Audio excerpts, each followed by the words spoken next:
My mom always told me that you have to work. There was never an option given to me, and she was very certain that I will not get you married before the age of 30. I will have you working somewhere, you have to make your own name. So I feel like as soon as money gets accumulated, I'm planning my next holiday. Then, for example, this year on my birthday, I wanted to do a familiar program for really long, but it costs like 10,000 rupees. So I wasn't sure when is the right time to do it or do I have enough money. And then this year when I turned 29, I thought it would be a nice birthday gift to myself. So I indulge in small experiences which help me. And it's pure enjoyment. I'm also pretty stingy. So if I know that 1 month I've bought something very big, for the next 3 months I won't touch that fund. So I actually have this app, and my friends laugh at me because I even put like 5 rupees that I spend on it. But I feel that it gives me clarity as to where my money is going. That app clearly says, right, you've spent 20% on eating out this week, now cut down. Which is just a reminder to myself as to where I need to put in my money. So I'm very conscious how I spend it. One thing that I'm very certain of, and my father told me the same thing, never spend more than that you earn or that you can afford.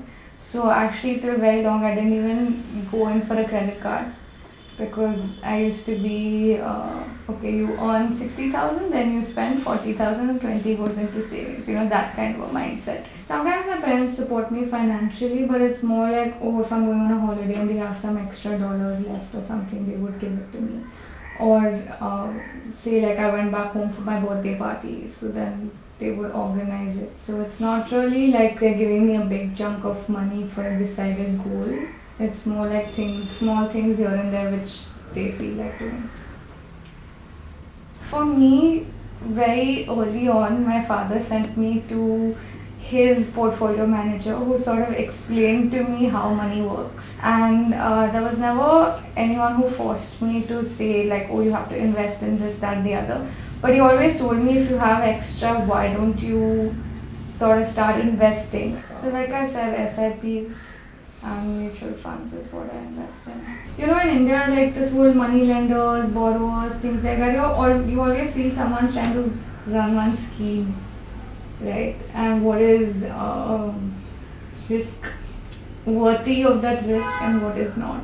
So for me, what I do in terms of investment is baby steps, but I know that whoever I'm going through will not mean anything ill for me. So for me, again, probably because the advisor is someone who's older and who's done this before, I sort of take that route. Even in terms of my friends, none of us are making that much money that we have a lot to invest and things like that, right? So everyone is starting out with small mutual funds and things like that. Yeah. If you're taking money from somebody which is not earned by yourself, you either owe them something, right? Like you have to pay them back in a certain way. If you're not able to pay them back with the money, then you may be doing certain things from them or helping them out in certain ways. So there's always a give and take. But if you even need a roof, you need money.